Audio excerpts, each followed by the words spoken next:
اللہ رب العزت نے انسانوں کو پیدا فرمایا اور ان انسانوں کو ایک معاشرتی زندگی سکھائی ہے، اور وہ اس طرح کہ ہر انسان دوسرے کے ساتھ زندگی گزارتا ہے تعاون کرتے ہوئے، ایک دوسرے کی مدد کرتے ہوئے۔ اور اگر کوئی انسان یہ چاہے کہ میں اکیلا زندگی گزاروں گا، مجھے کسی کی ضرورت نہیں ہے، تو یہ انسان روٹی کا ایک لقمہ بھی نہیں کھا سکتا۔ یہ انسان روٹی کا ایک لقمہ کھاتا ہے تو اگر اس کو کسی کی ضرورت نہیں ہے تو اس کو گندم بھی خود ہی اگانی ہوگی، وہ گندم اگے گی تو اس کو حل بھی خود ہی بنانا ہوگا اور خود ہی چلانا ہوگا، گندم اگے گی خود ہی کھائے گا، اور پھر اس کے بعد جو اور چیزیں ہوں گی وہ بھی سب ہی خود مہیا کرے گا۔ ابھی میں نے سالن کی بات ہی نہیں کی، ابھی تو صرف روٹی کے ایک لقمے کی بات کی۔ اللہ نے نظام ایسا بنایا ہے کہ یہ انسان روٹی کا ایک لقمہ کھاتا ہے تو اس کے پیچھے ہزاروں انسانوں کا تعاون شامل ہوتا ہے، ہزاروں، تب یہ ایک روٹی کا لقمہ کھاتا ہے۔ یہ بالکل بیکار قسم کا انسان ہے جو یوں کہتا ہے میں اکیلا زندگی گزار لوں گا، مجھے کسی کی ضرورت نہیں۔ یہ انسان زندگی گزار ہی نہیں سکتا۔ یہ اللہ نے نظام ایسا بنایا کہ ہر انسان دوسرے کے ساتھ تعاون کر رہا، مدد کر رہا، تو ایسی صورت میں یہ انسان زندگی گزار رہا۔ ایک تو انسان انسان کی مدد کرتا ہے، اور ایک اللہ کی مدد۔ اللہ کی مدد کے بغیر بھی یہ انسان کچھ نہیں کر سکتا۔ یہ انسان ایک دوسرے کے ساتھ تعاون کرتا ہے، مدد کرتا ہے تو اس کے کام بنتے چلے جاتے ہیں اور یہ زندگی گزارتا ہے خیریت کے ساتھ۔ بالکل اسی طرح اللہ اس انسان کی مدد کرتا ہے تو یہ انسان اپنی زندگی گزار سکتا ہے، اور اللہ کی مدد شامل حال نہ رہے تو یہ زندگی نہیں گزار سکتا۔ اس انسان کو سانس لینے کے لیے پھیپھڑوں کی ضرورت تھی، یہ انسان ایک دوسرے کے ساتھ اس بارے میں کوئی تعاون نہیں کر پاتے۔ اس انسان کو زندہ رہنے کے لیے آکسیجن کی ضرورت تھی، اس میں انسان ایک دوسرے کے ساتھ تعاون نہیں کر پاتے۔ اس انسان کو گردے چاہیے تھے، لیکن یہ گردے ایک دوسرے انسان تعاون نہیں کر پاتے کہ اس کو گردے بنا کر دے دے۔ میں نے ابھی بہت چھوٹی چھوٹی مثالیں، پھر آپ کے ذہن میں بے شمار مثالیں آ جائیں گی۔ یہ انسان کی آنکھیں، یہ انسان کا دماغ، یہ انسان کی زبان، یہ انسان کا سارا جسم، ایک ایک عضو اللہ کا عطا کردہ، پھر ان کو چلانے کے لیے اللہ مدد کر رہا، تب کہیں جا کر یہ انسان زندگی گزار رہا۔ ایک انسان کی زندگی کے پیچھے لاکھوں مددگار اللہ نے بھی لگا رکھے۔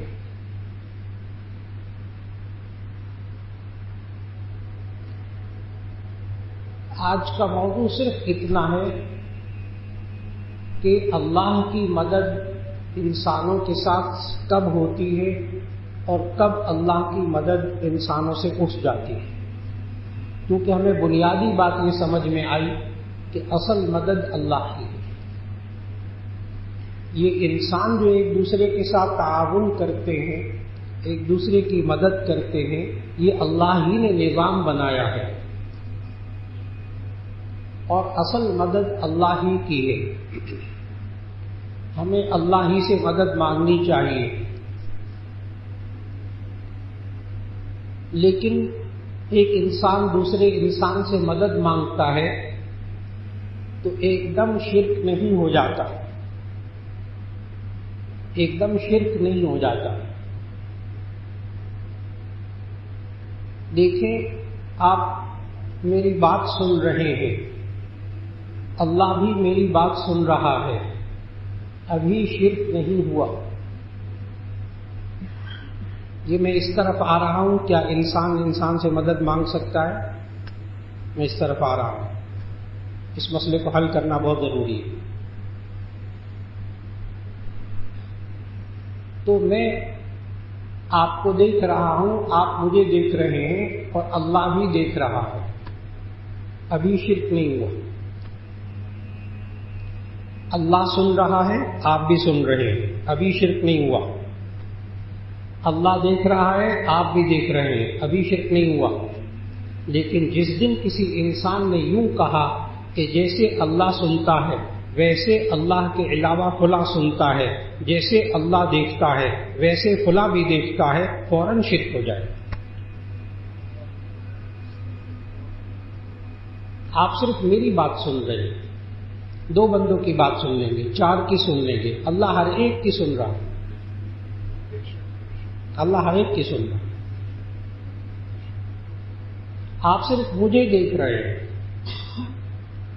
آپ 500 بندے کو دیکھ لیں گے، 1000 بندے کو دیکھ لیں گے، کیمرے لگا کر دیکھ لیں گے،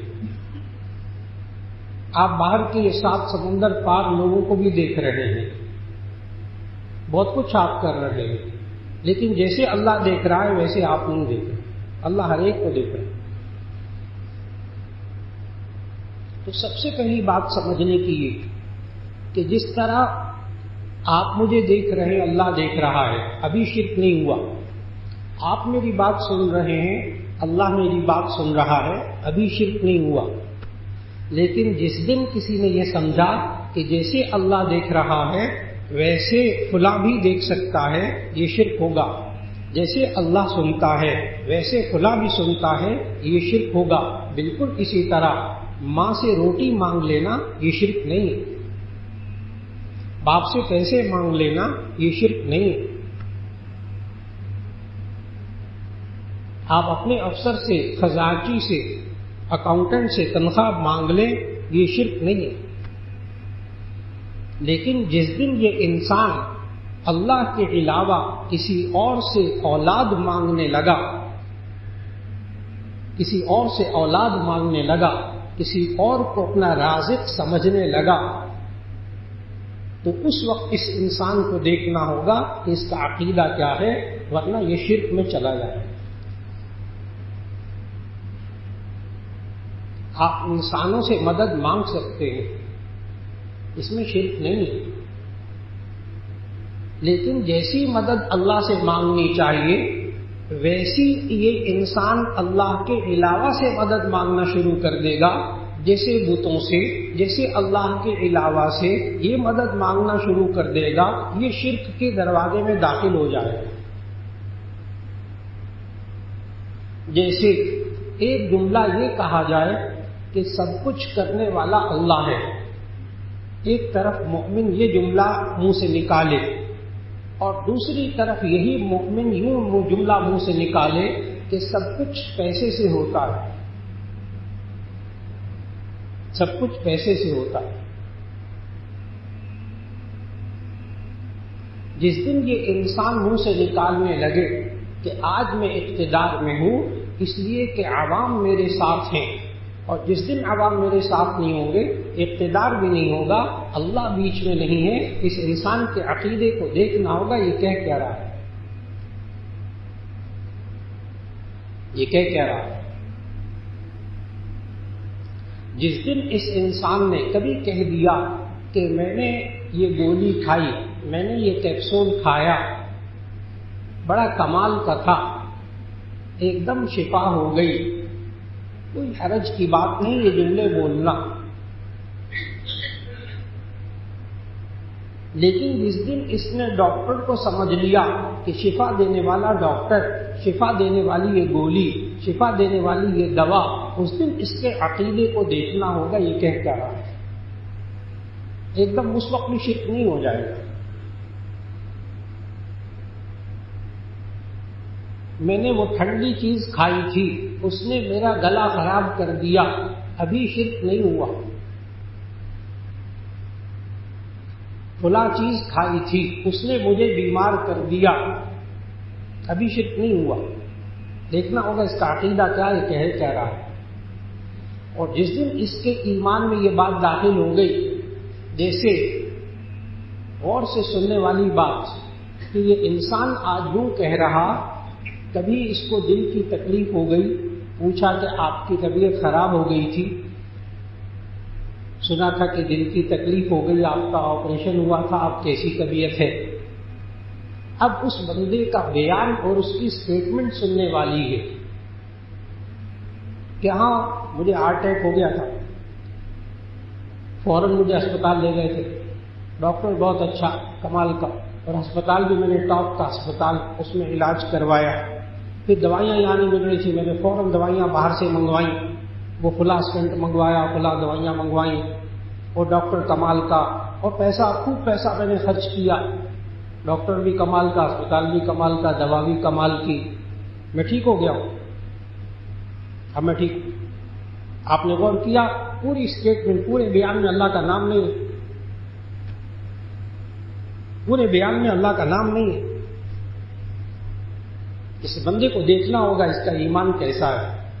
ہاں اگر اس سے یہی پوچھا جاتا اور اس کا بیان یہ ہوتا کہ ہاں اللہ کی طرف سے آزمائش آ گئی تھی، مجھے ہارٹ اٹیک ہو گیا تھا، ہسپتال گیا تھا، بس اللہ نے نعمتیں دی ہوئی، اللہ نے پیسہ دیا ہوا تھا، اور ڈاکٹر کے ہاتھ میں اللہ نے شفا بہت رکھی تھی، پیسے نہیں تھے فلاں ہو گیا تھا، اور دوائیاں نہیں تھی، باہر سے دوائیاں اللہ نے انتظام کروا دی، دوستوں کے دلوں میں اللہ نے ڈال دیا، اللہ نے مجھے شفا دے دی. کتنی دفعہ اس نے اللہ کا نام لیا. آج وقت کی بہت بڑی ضرورت ہے کہ ان باتوں کو سمجھنا ہے کہ کرنے والا اللہ ہے، بیماری دینے والا بھی اللہ، شفا دینے والا بھی اللہ، رزق دینے والا بھی اللہ. اور جب ہم نے اللہ کو اس کی ذات اور صفات کے اعتبار سے ایک مانا تو ایسی صورت میں سمجھنا ہوگا کہ عقیدہ توحید یہی ہے کہ یہ انسان اللہ کو اس کی ذات اور صفات کے اعتبار سے ایک مانے، اور اس کی ذات اور صفات کے اعتبار سے جب ایک مانا تو یہ بندہ اللہ ہی کی بات کو مانے، اللہ ہی سے مدد مانگے، اور اللہ ہی سے ڈرے، اور اللہ ہی کو راضی کرنے کی کوشش کرے. آج اللہ کی مدد انسان کے ساتھ کیوں نہیں؟ اور اللہ کی مدد انسان کے ساتھ کیسی ہوتی ہے؟ آج یہ انسان کہتا تو ہے کہ اللہ ایک ہے، کہتا تو ہے اللہ ایک ہے، لیکن اس کی صفات کو بھی مانتا ہے کہ اللہ رازق ہے، اللہ فلاں ہے، لیکن اس کے ساتھ ساتھ یہ اللہ کے علاوہ ہر ایک کو راضی کرنے کی فکر میں لگا ہوا ہے، یہ اللہ کے علاوہ ہر ایک سے مانگ رہا ہے، یہ اللہ کے علاوہ ہر ایک کی مان رہا ہے، اللہ کے علاوہ ہر ایک سے ڈر رہا ہے. تو اللہ کی مدد کہاں سے آئے گی؟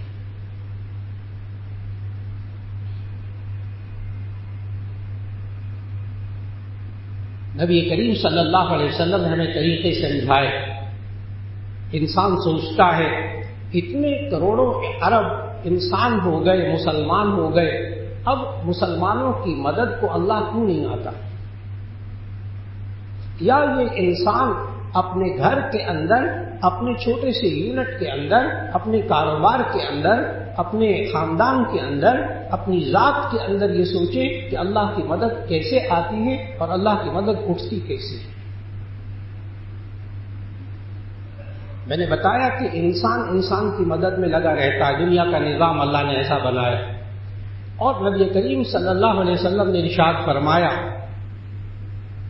ما کان العبد فی عون اخیہ کان اللہ فی عونہ. ترجمہ ذہن میں رکھیے گا، جامع ترمذی کی حدیث ہے یہ.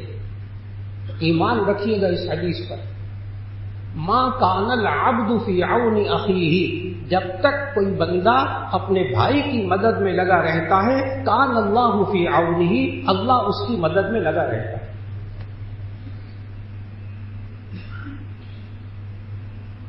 معلوم ہوا جب انسان کی مدد نہیں کرتا، جب ایک بھائی کی مدد نہیں کرتا، تو ایسی صورت کے اندر اللہ کی مدد شامل حال نہیں ہوتی۔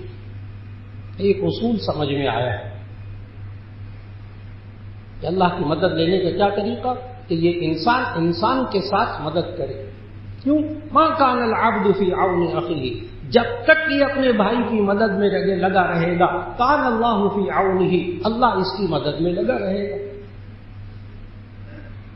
اور نبی کریم صلی اللہ علیہ وسلم نے اس بات کو ایک مثال سے سمجھایا۔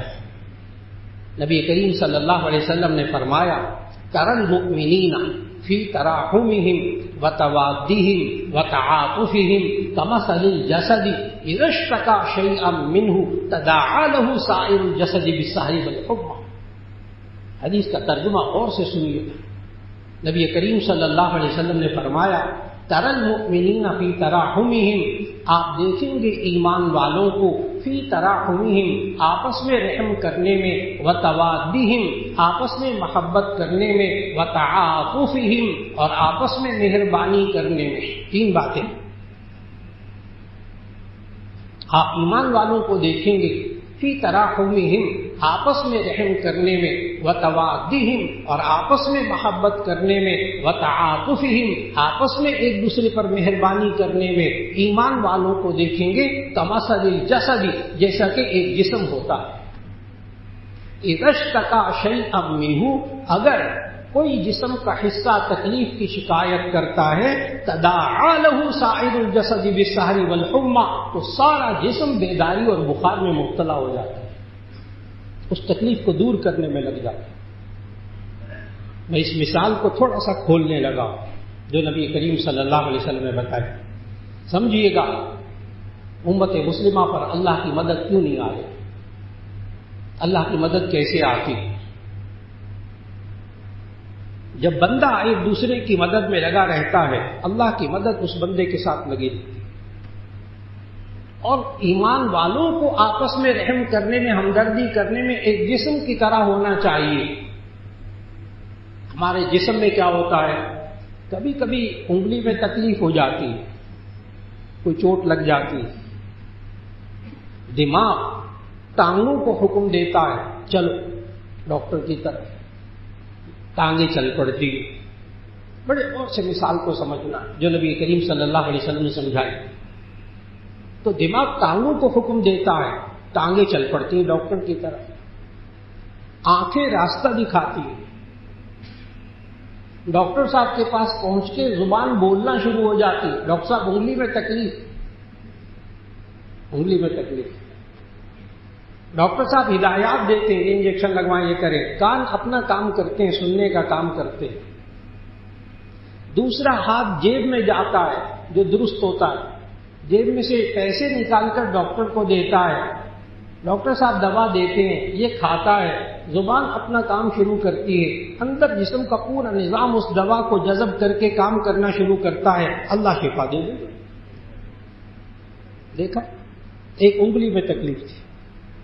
کبھی ایسا نہیں ہوتا کہ انگلی میں تکلیف ہو تو دماغ ٹانگوں کو کہے چلے، تو دماغ کہے جسے تکلیف ہے وہ جائے ڈاکٹر کے پاس، مجھے تو تکلیف نہیں ہے۔ کبھی ایسا نہیں ہوتا کہ زبان نہ بولے اور کہے کہ جسے تکلیف ہے وہ بولے، مجھے کیا ضرورت ہے۔ کبھی ایسا نہیں ہوتا کہ دوسرا ہاتھ جیب میں نہ جائے اور کہے جسے تکلیف ہے وہ پیسے دے ڈاکٹر کو، میں کیوں دوں، نہیں ہوتا، عام طور پر ایسا نہیں ہوتا۔ سارا جسم اس تکلیف کو دور کرنے میں لگ جاتا ہے۔ یہ نبی کریم صلی اللہ علیہ وسلم نے سمجھایا۔ لیکن میرے عزیزان محترم، کبھی کبھی ایسا ہوتا ہے کہ ٹانگ ڈاکٹر کی طرف نہیں لے کر جاتی، دوسرا ہاتھ جیب میں نہیں جاتا پیسے دینے کے لیے، زبان ڈاکٹر صاحب کو تکلیف نہیں بتاتی۔ کبھی کبھی ایسا ہوتا ہے، کب؟ جب اللہ نہ کرے، اللہ تعالیٰ سب کی حفاظت رکھے، جب کسی کے جسم پر فالج گرتا ہے، ٹانگ پر فالج گر گیا، بازو پہ فالج گر گیا، اب ڈاکٹر ذرا چیک کیسے کرتے ہیں فالج کو؟ ان کے پاس ایک سٹک ہوتی ہے، چھڑی، اس کے ایک کونے پہ گول ربڑ لگا ہوتا ہے اور ایک کنارے پہ سوئی لگی ہوتی ہے۔ بڑی توجہ سے سنی بات، یہ جو وجہ بتا رہا ہوں کیسے وہ تشخیص کرتے ہیں۔ وہ چھڑی ہوتی ہے، اس کے اوپر ایک کونے میں ربڑ لگا ہوتا ہے، ایک کونے میں سوئی ہوتی ہے، تو وہ ڈاکٹر جو ہے وہ ربڑ کو مختلف جوائنٹس پر، مختلف جوڑوں پر مارتے ہیں، مار کے دیکھتے ہیں ری ایکشن ہوتا ہے، حرکت ہوتی ہے کہ نہیں ہوتی، پھر وہ سوئی چبھوتے ہیں جگہ جگہ، اس کی ٹانگ میں، اس کے بازو میں سوئی چبھوتے ہیں، پوچھتے ہیں درد ہو رہا ہے، تکلیف ہوئی؟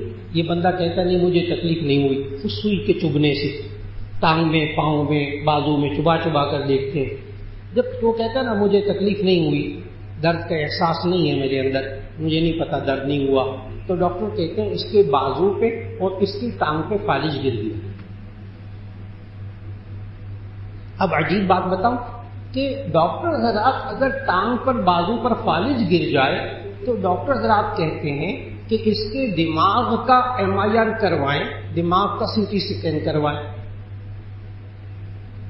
تو جو ساتھ بیچارے عزیز و اقارب ہوتے ہیں وہ تھوڑا سا پریشان ہوتے ہیں کہ ڈاکٹر صاحب پاؤں میں تکلیف ہے، ڈاکٹر صاحب ہاتھ میں تکلیف ہے، یہ آپ دماغ کا CT سکین اور MRI کیوں کروا رہے ہیں؟ تو ڈاکٹر صاحب کیا بتاتے ہیں؟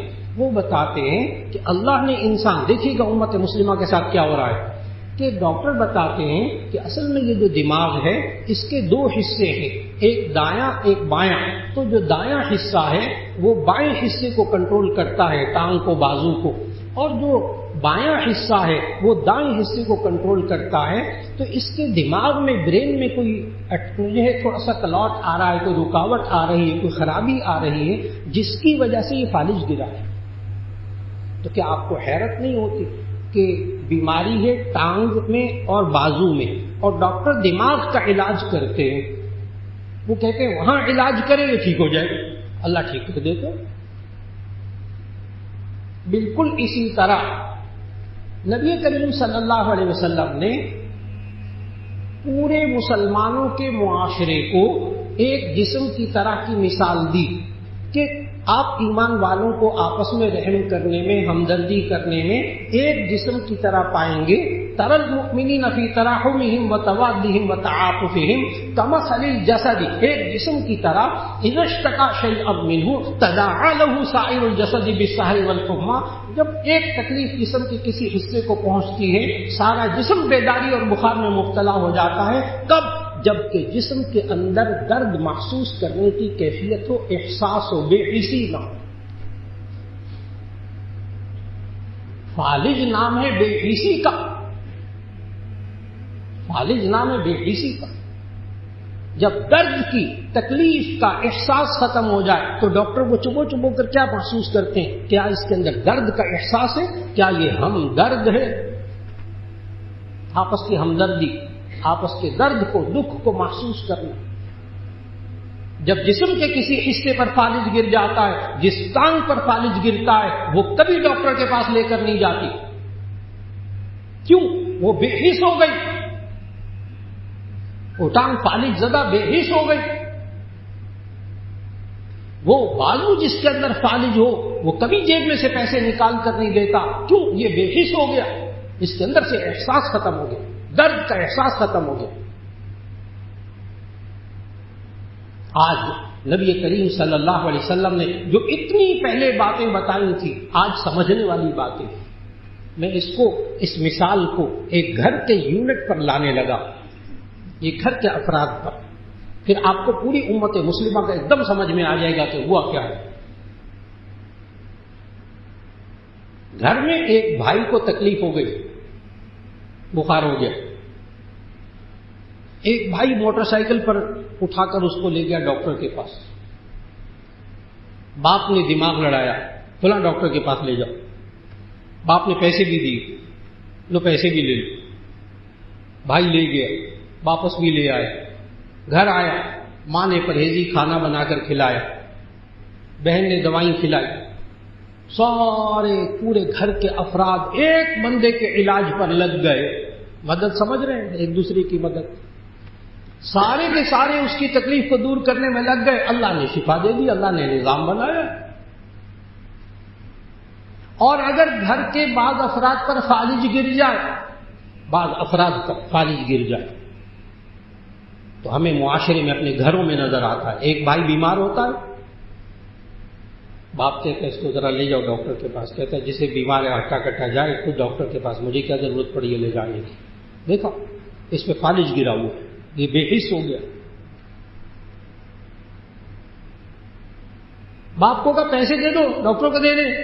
باپ کہتے ہیں اچھا خاصا ہٹا کٹا کماتا ہے، جائے خود پیسے خرچ کرے، خود کماتا ہے، مجھے کیا ضرورت ہے پیسے دینے.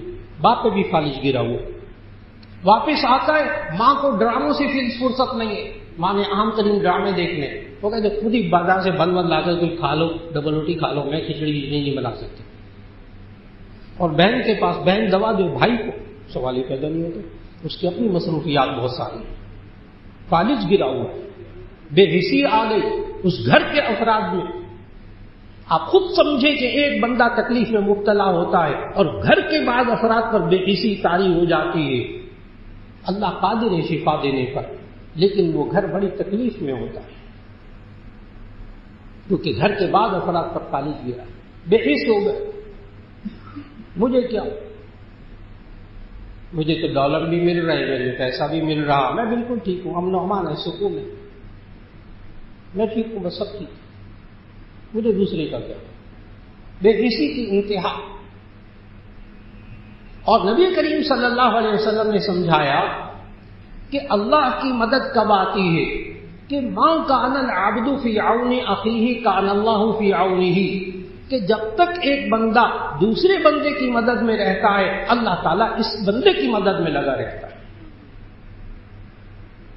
جب انسان معاشرے کے اندر، ایک امت مسلمہ معاشرے کے اندر جب وہ اس طرح متفق اور متحد ہو جاتی ہے ایک جسم کی طرح، کس طرح کہ اگر جسم کے کسی حصے کو تکلیف ہو پورا جسم بیداری اور بخار میں مبتلا ہو جائے اور اس تکلیف کو دور کرنے کی کوشش کر لے کہ ایک انگلی میں تکلیف ہے، اللہ اس تکلیف کو دور کر دیتا ہے. یہ اللہ کا نظام ہے.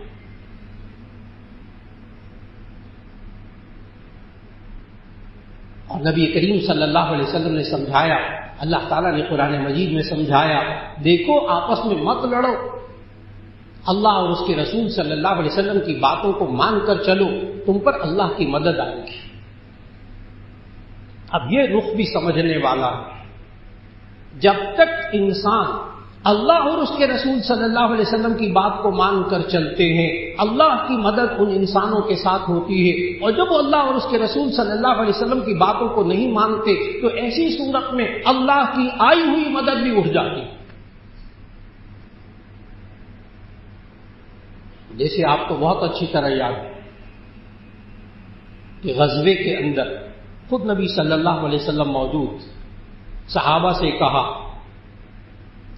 سے کہا دیکھو یہ بدر کے میدان میں یہ جو چھوٹی پہاڑی ہے نا، یہاں سے کافروں کے آنے کا، مشرکین کے آنے کا امکان ہے، ٹھیک، اس پر ذرا اچھی طرح خیال رکھنا.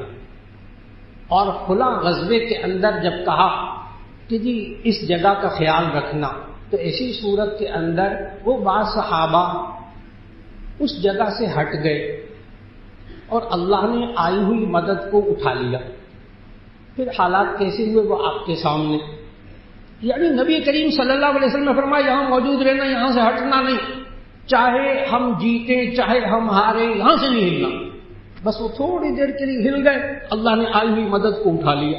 اس لیے کہ اللہ کی مدد کب آتی ہے؟ جب انسان اللہ اور اس کے رسول صلی اللہ علیہ وسلم کی بات مان کر چلتا ہے. گناہوں کی زندگی میں اللہ کی مدد نہیں آیا کرتی.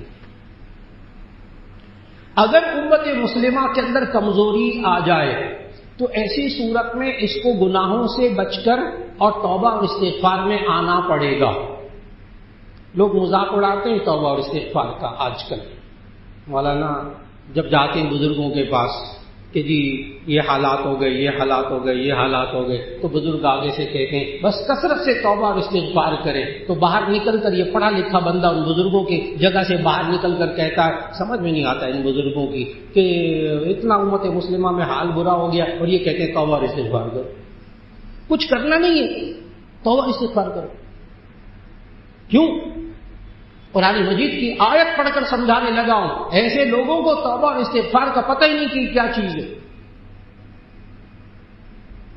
اللہ توبہ اور استغفار کے ذریعے گری ہوئی قوموں کو، ذلت میں پڑی ہوئی قوموں کو، کمزور قوموں کو اللہ قوت دیتا ہے اور اپنی رحمت کی بارش کرتا ہے صرف توبہ اور استغفار کی وجہ سے. توبہ اور استغفار کو سمجھے. سورہ ہود کی آیت پڑھنے لگا ہوں. یہ اللہ کے نبی حضرت ہود علیہ السلام نے اپنی قوم سے یہ جملہ کہا. ہود علیہ السلام آیت پڑھنے لگا ہوں. یا قوم استغفروا ربکم ثم توبوا الیہ یرسل السماء علیکم مدرارا ویزدکم قوة الی قوتکم ولا تتولوا مجرمین. سمجھے اللہ نے کیا کہا؟ استغفار توبہ کیا چیز ہے.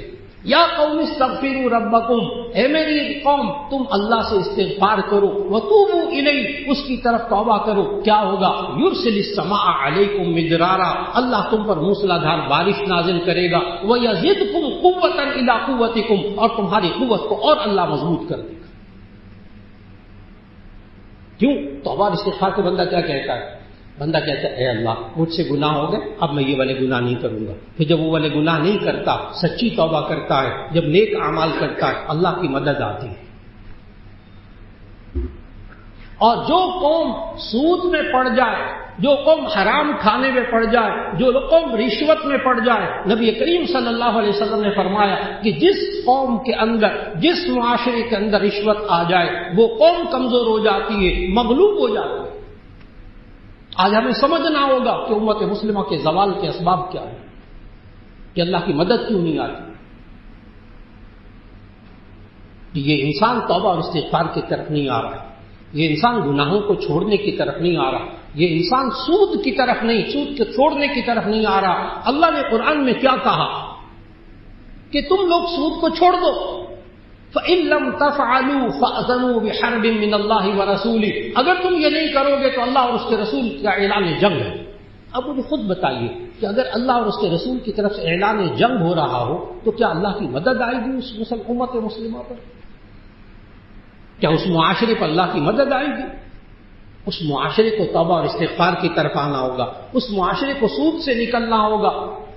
اور اس کے بعد نبی کریم صلی اللہ علیہ وسلم نے ہمیں سمجھایا کہ اللہ کی مدد طلب کرنی ہو تو کیا کرو. سورۃ البقرہ کی آیت غور سے سنیے گا. وَاسْتَعِینُوا بِالصَّبْرِ وَالصَّلَاةِ، وَاسْتَعِینُوا بِالصَّبْرِ وَالصَّلَاةِ، تم صبر اور نماز سے مدد طلب کرو. صبر اور نماز سے مدد طلب کرو. صبر کرنے سے کیا ہوگا؟ ان اللہ مع الصابرین، اللہ صبر کرنے والوں کے ساتھ ہے. اللہ صبر کرنے والوں کے ساتھ ہے.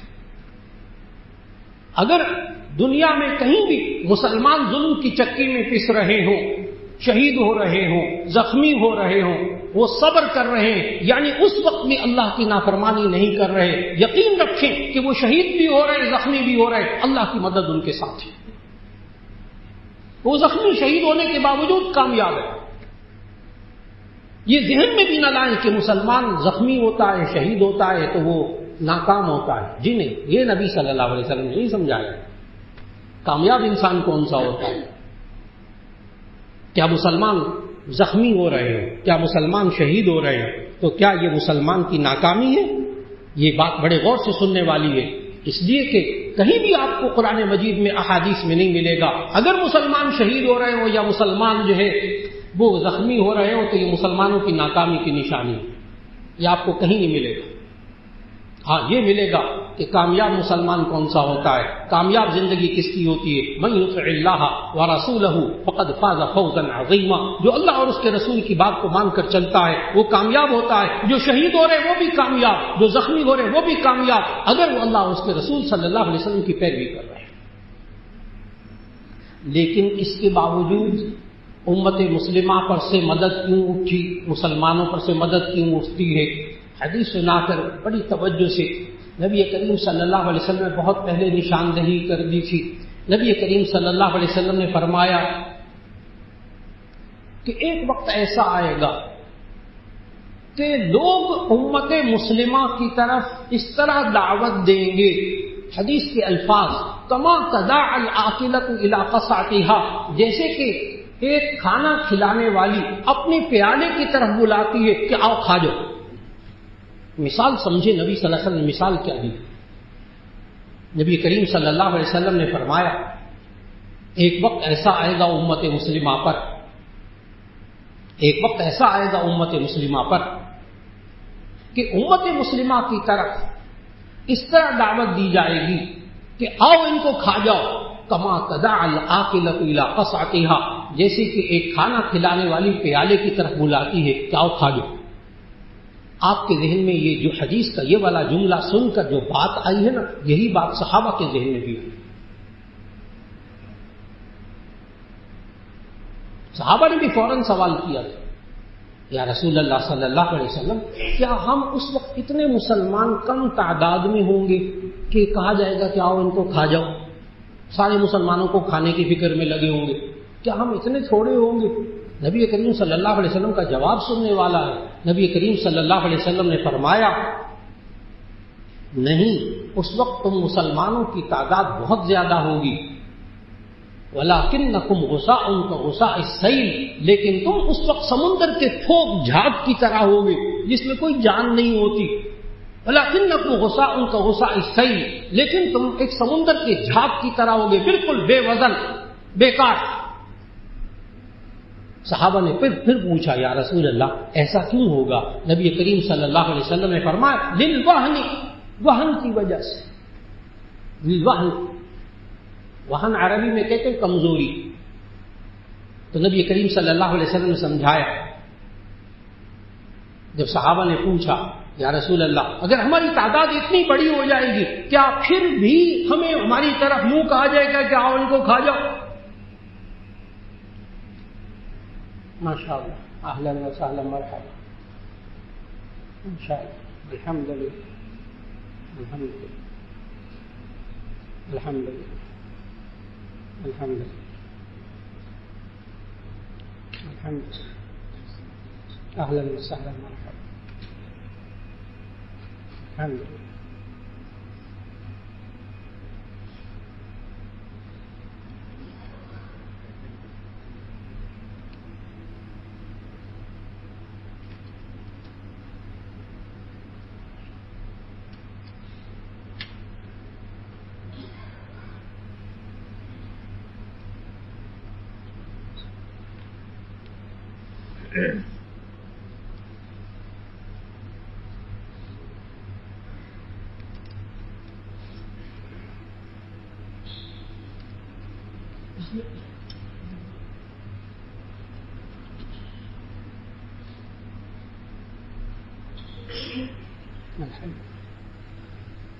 جی تو عرض کر رہا تھا کہ نبی کریم صلی اللہ علیہ وسلم نے سمجھایا کہ امت مسلمہ پر ایک ایسا وقت آئے گا کہ اس کو ختم کرنے کے لیے، کھانے کے لیے اس طرح دعوت دی جائے گی، کما تداع العاقلۃ الی قصعتها، جیسے کہ کھانا کھلانے والی ایک پیالے کی طرف دعوت دیتی ہے کہ آؤ کھا جاؤ۔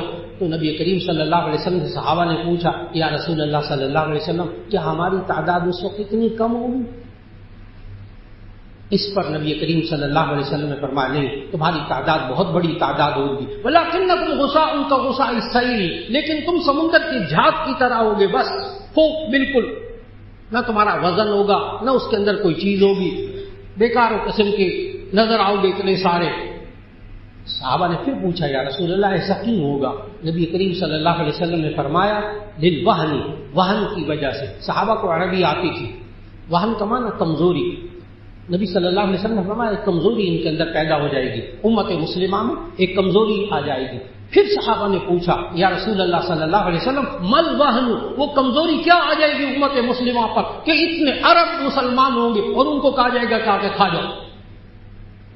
نبی کریم صلی اللہ علیہ وسلم نے فرمایا کہ وہ کمزوری ہوگی حب الدنیا و کراہیت الموت، حب الدنیا و کراہیت الموت، دنیا کی محبت، موت کو ناپسند کرنا.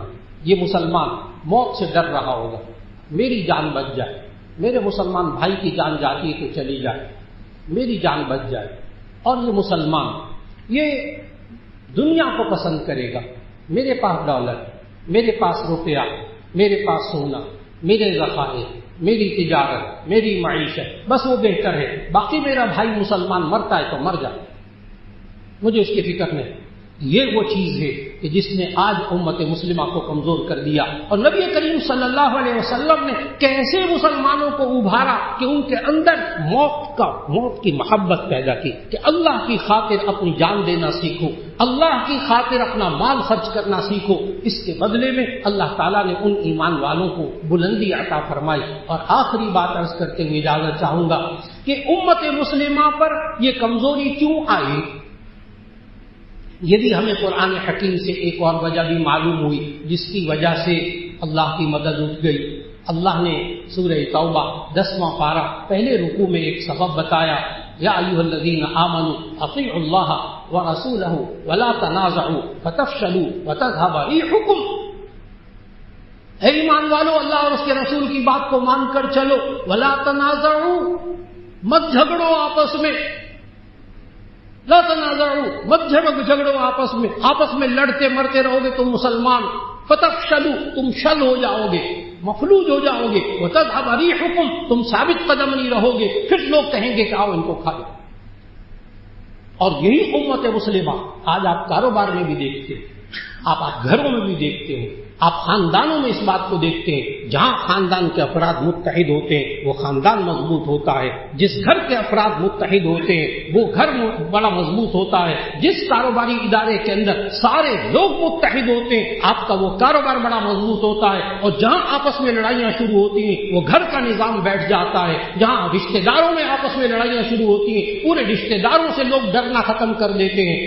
اور جب ایک انسان امت مسلمہ میں یہ مسلمان آپس میں لڑتے مرتے رہیں گے تو ایسی صورت کے اندر آج وقت کا تقاضا ہے، باتوں کو سمجھنا ہوگا. نبی کریم صلی اللہ علیہ وسلم نے ہمیں قرآن مجید کے ذریعے جو سورہ فتح کی بالکل آخری آیت وہاں بھی سمجھایا کہ ایمان والے اور محمد صلی اللہ علیہ وسلم کے ماننے والوں کی کیا کیفیت ہوگی. محمد الرسول اللہ والذین معہ اشداء علی الکفار رحماء بینہم.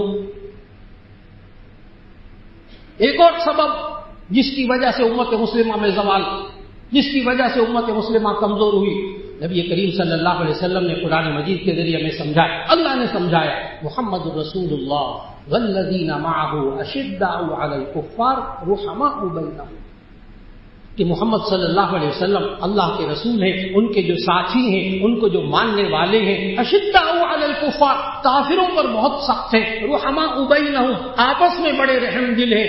کیا امت مسلمہ میں الٹ تو نہیں ہو گیا؟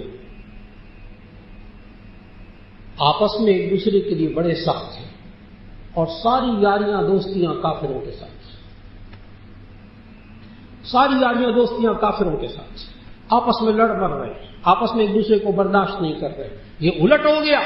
اللہ نے اسلام کا نظام کچھ اور دیا تھا، وہ یہ دیا تھا اشداء علی الکفار رحماء بینہم. جب تک امت مسلمہ آپس میں رحم دلی، آپس میں محبت، آپس میں اتفاق اور اتحاد سے رہی، اللہ کی مدد اس کے ساتھ رہی. ایک بار پھر ہمیں اللہ سے دعا کرنی ہوگی. یہ دعا بھی مؤمن کا اسلحہ ہے. دعا کو کمزوری مت سمجھیے. کیا ہم صرف دعا کرتے رہے؟ کیا ہم صرف توبہ اور استغفار کرتے رہے؟ جی اور کچھ نہیں کر سکتے. دعا تو کر دیجیے، اللہ دعا تو قبول کرے گا. اللہ ان مظلومین کے لیے، ان شہداء کے لیے، ان زخمیوں کے لیے اللہ دعا تو قبول کرے گا. کم از کم وہ تو انسان کر لے. یہ انسان اپنے مال سے، اپنی جان سے اس طرح متفق اور متحد ہو جائے اور ایک دوسرے کے ساتھ اس حدیث کو ذہن میں رکھ لیجئے گا کہ ما کان العبد فی عون اخیہ کان اللہ فی عونہ. جب تک بندہ اپنے بھائی کی مدد میں رہتا ہے اللہ اس کی مدد میں رہتا ہے.